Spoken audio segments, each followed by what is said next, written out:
Excelente día para todos en Cristo Jesús. Con respecto a lo que estamos viviendo en este tiempo de la historia y específicamente en Colombia, Sudamérica, quiero leer una palabra que creo que puede darnos algo de luz con la gracia de Dios solamente. En 2 Corintios capítulo 7, versículo 6 en adelante dice: pero Dios, que consuela a los humildes, nos consoló con la venida de Tito. Y no solo con su venida, sino también con la consolación con que Él había sido consolado en cuanto a vosotros, haciéndonos saber vuestro gran afecto, vuestro llanto, vuestra solicitud por mí, de manera que me regocijé aún más. Porque aunque os contristé con la carta, no me pesa, aunque entonces lo lamenté. Pero veo que aquella carta, aunque por algún tiempo os contristó, ahora me gozo, no porque hayáis sido contristados, sino porque fuisteis contristados para arrepentimiento, porque habéis sido contristados según Dios, para que ninguna pérdida padecieseis por nuestra parte.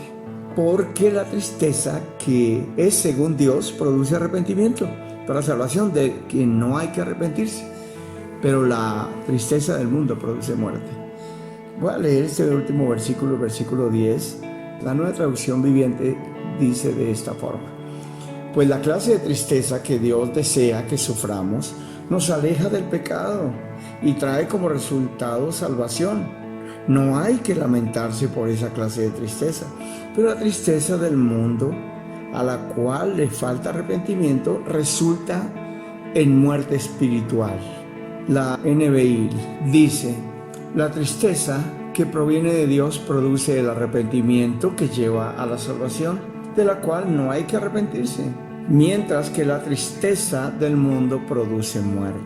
Muy bien, queda clarísimo que hay dos clases de tristeza, ¿no? Una es muy conveniente y muy provechosa, la otra no.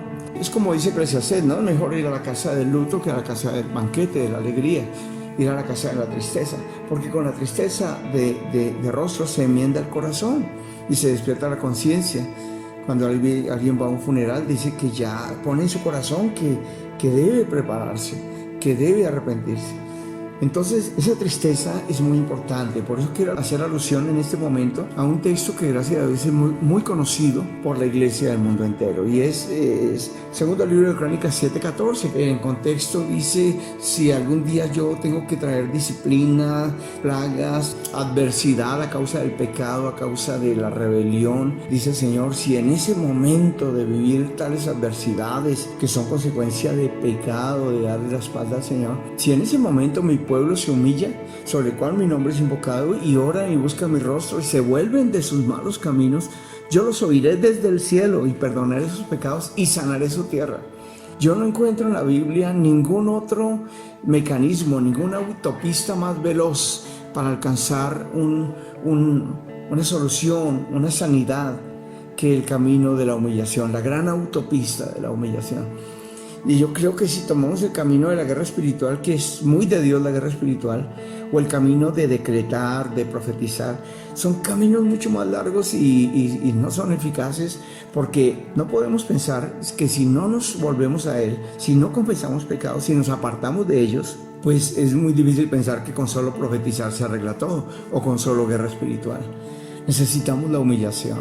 Y la humillación que tuvo Esdras, Nehemías, Daniel mismo, que confesaron pecados propios y ajenos, y lo hicieron de todo corazón, y vino la intervención divina. Así sucedió en tiempo de los jueces. Cada vez que Israel iba a la apostasía, venía la consecuencia, venía la cautividad, venía la opresión, venía el hambre, venía el gemido, y clamaban a Jehová y Jehová los escuchaba. El Señor los escuchaba, el Señor enviaba libertador. Y así fue cíclicamente por 7 tiempos, y porque el hombre se le olvida, luego que Dios lo ayuda, otra vez se relaja. Pero la humillación en nosotros debe permanecer, no solo cuando vengan los momentos difíciles, sino siempre, sabiendo que humillación viene de una palabra hebrea que es caná, que significa doblar la rodilla, humillarse, estar derribado, y es Dios el que nos derriba en momentos, abatido, y es Dios el que nos abate en momentos. Él abate y él enaltece, primer libro de Samuel 2:7. Él es el que hace todas estas cosas. El abatimiento del otro que viene por pecado, ese no es el que está hablando esta palabra. Entonces significa estar quebrantado, someterse, subyugarse.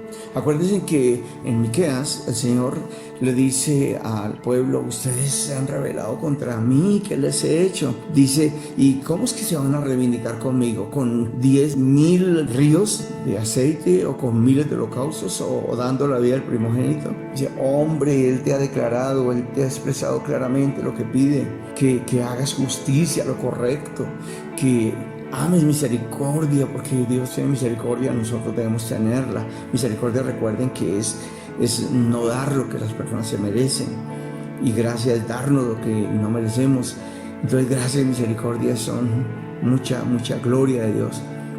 Entonces el Señor dice en su palabra que te humilles, que ames justicia, que hagas justicia, que ames misericordia, que te humilles ante tu Dios, que seas humilde. La palabra humilde viene de shafal, que es un humilde de espíritu, alguien que se deprime no con enfermedad mental, sino con un estado más bajo que el nivel normal. Es bajarse hasta el piso, es humillarse, es estar con un corazón contrito, es estar ahí, bajarse, dice la palabra. La palabra humillación es una palabra muy bella, una palabra muy hermosa, que es una condición del corazón. Es reconocer nuestra verdadera necesidad de Dios, reconocer quiénes somos y quién es Él, reconocer que Él tiene razón y nosotros no. También humillarse está muy ligado, muy asociado con confesar nuestros pecados, confesar, no negar. El que encubre su pecado no prospera, pero el que lo confiesa y se aparta de él alcanza misericordia. Entonces no es solo confesar, ¿no? Es importante recordarlo, porque a veces estamos tan acostumbrados solo a confesar, pero el Señor dice: esa es la mitad del proceso y no se consigue casi nada con solo esa mitad. El que confiesa su pecado y se aparta de él alcanza misericordia. Dios mío. Muy bien, entonces Dios está esperando nuestra humillación de manera muy clara. La palabra humillar también es estar abatido, ya lo dije, y ese abatimiento lo soluciona Dios cuando nos volvemos a Él. Necesitamos en este momento de la historia volvernos al Señor, humillarnos. No sirven los montones de ríos de aceite, no sirve los miles de holocaustos, no sirve dar mi hijo en pago por el pecado de mi alma, ni dar al primogénito, ni dar al menor. No sirve nada de esto.